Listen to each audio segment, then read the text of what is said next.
kwanza kuna stori nyingi sana za kuvutia hapa Zanzibar. Kubwa jana wakati wa mazoezi ya mwisho kwa timu zote mbili, kuna kitu kilitokea cha kufurahisha sana.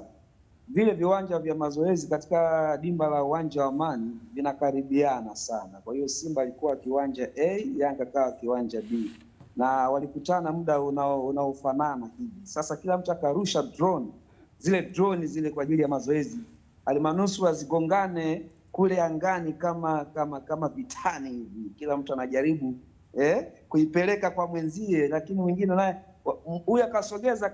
Ilikuwa tukio moja la kuvutia sana, na hii yote ilikuwa inaashiria hii Kariakoo Derby imeshafika.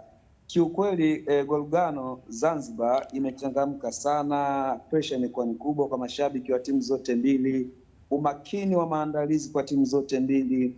Ukidodosa kwenye camp ama kambi za timu zote mbili, Yanga wanasema wanahitaji kushinda hili kombe. Wao wakiona taji uwanjani wanabadilika kabisa kuwa watu wakatili zaidi.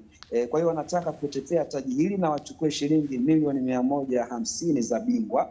Lakini Simba wana mission mbili. Kwanza wanasema walipigwa maneno kwamba wanaweza kakimbia hii dabi wakajivunja, lakini kwamba wao wanasema ile ni klabu ya mpira, lazima icheze mpira bila kujali nacheza na nani, na wao hizi mechi kubwa ndo wanazitaka.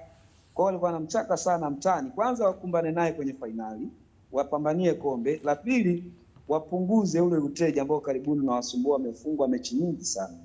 Kwa hiyo wao wanataka kucheza na Yanga, na wanaamini mechi iliyopita ya ligi kuu ya NBC walistahili kushinda na walicheza vizuri kuliko Yanga. Kwa hiyo wanasema this time around wanamtaka tena Yanga waweze kumpasua mapema kabisa, na Yanga nao wanatamba kwamba mnyama walikuwa wamemtega kwenye mitego, wamerusha ndoana wakamchochea, ameingia kwenye mtego, wanataka kummaliza. Hizo ni tambo za nje ya uwanja, lakini kwa mashabiki wao kama kawaida, kila mtu anaamini hii mechi anashinda, hii mechi hata timu yake itafanya vizuri.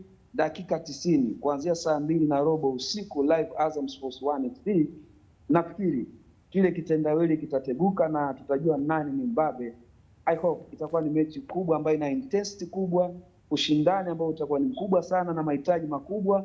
Mwisho wa siku dakika 90 zitaamua kama mechi ta break tie ndani ya dakika 90. Tusubiri na kuona kama itakuwa tofauti, maybe inaweza kaamuliwa kwa mikwaju ya penalty, lakini hii ni finali ngumu, na Yanga walikuwa wananidokeza jana kwamba hii ni mechi ngumu kuliko ya Mei 3.